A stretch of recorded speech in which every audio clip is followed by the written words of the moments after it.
Brace yourself for traffic disruptions as mass marches are due to kick off for and against the president this morning. Meanwhile, as government appeals for peaceful demonstrations, the SACP confirms it's joining the Save SA march from Church Square to the Union buildings.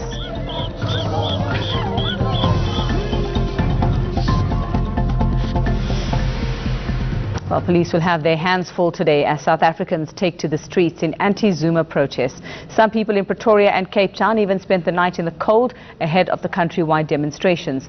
The protests are a culmination of calls for the president to step down. COSATU has warned its members against taking part in the rallies.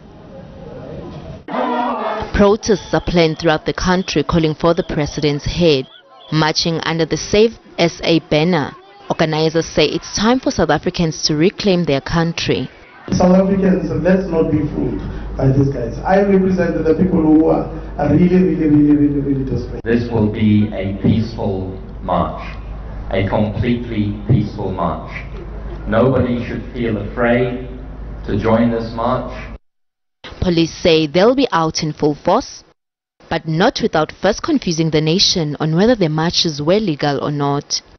The South African Police Service deemed it fit to place it on record that the marches planned in and around the city of Tshwane are for all practical purposes illegal.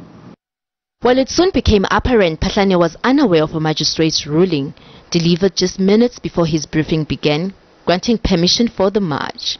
Again, to go to the point, I think it's important for people. I'm not a campaign organizer, and I really reject that assertion that I'm trying to mobilize people to get involved in a march.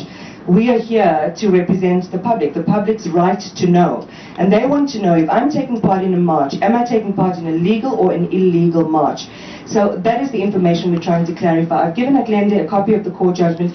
To me, that's really easy to connect the dots. You can have a look at it for the signal to come from your office that it is a legal march. I think intellectually and just psychologically, I mean, people would want to be on the right side of the law. And that's basically what I'm saying. Iman, I called a press conference to brief the nation. You surely do not expect me here to be reading court judgments, including what went in there. I'm not just going to go and read a line. So can you respect our role and the fact that if there is an outcome of court, we are going to be interfacing with it, and it will be communicated as such. And the organizers, they have done a good job in mobilizing the people. They will accordingly use the same mechanism that they have been mobilizing people and say, now we have the approval, and that approval comes from court.